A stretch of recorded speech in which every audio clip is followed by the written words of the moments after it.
আচ্ছা, এই যে দেখছিলাম যেখানে সচরাচর আমরা দেখি যে ৳৫ র বোড়া বিক্রি করে। এখানে তো দেখছি ৳১ র বোড়া। খাচ্ছেন যে কেমন লাগছে? ওটা ভালোই লাগতেছে। ছোট সাইজ করছে এইজন্যে ৳৫ দেয় মচমচা হইছে। এটা জিনিসটা খাইতে ভালো। আচ্ছা। এটা ভাজা ভালো হইছে। এটার টেস্ট কেমন পাচ্ছেন? মোটামুটি ভালো। আচ্ছা, এই দোকানের নাম কি জানেন আপনি? এই দোকানের নাম ৳১ র দোকান। ৳১ দোকান। জি। হ্যাঁ, খুব ভালো লাগছে। মাঝে মধ্যে খাওয়া হয়? হ্যাঁ, প্রতিদিনই, প্রতিদিন? প্রতিদিন। আচ্ছা। এই দোকানের নাম কি জানেন? ৳১ দোকান। জি, কেমন লাগছে? ভালোই তো লাগতেছে। আচ্ছা, এই দোকানের নাম কি জানেন? এই দোকানের নাম হলো ৳১ দোকান। মাঝে মধ্যেই আসি আমি পড়াই আসি। আমি মাগরিবের সময় আসি, এশার নামাজ পড়ে চলে যাই। সারাদিনে কেমন বিক্রি করতে পারেন? ২,০০০-২৫০০ খালি পেঁয়াজই যায়। শুধু পেঁয়াজই যায়? বিকাল ৪:৩০ থেকে সন্ধ্যে ৭:৩০-৮টা পর্যন্ত চলে। এখানে কি আপনার একদম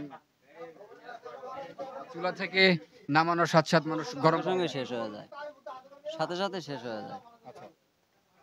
দর্শক দেখছেন এই মুহূর্তে আমরা রয়েছি দেবীগঞ্জ অন্তর্গত ৫ নং সুন্দরদিঘি ইউনিয়নের মোটাসোনাসী বাজারে। এখানে আজকে দেখানোর চেষ্টা করেছি ৳১ র দোকানের যে পণ্যটি বেশি চলে, যে খাবারটি বেশি চলে সেটি হচ্ছে বোড়া, ৳১ র বোড়া। এই ৳১ বোড়া খাওয়ার জন্য অনেক মানুষ কিন্তু এখানে ভিড় জমায়।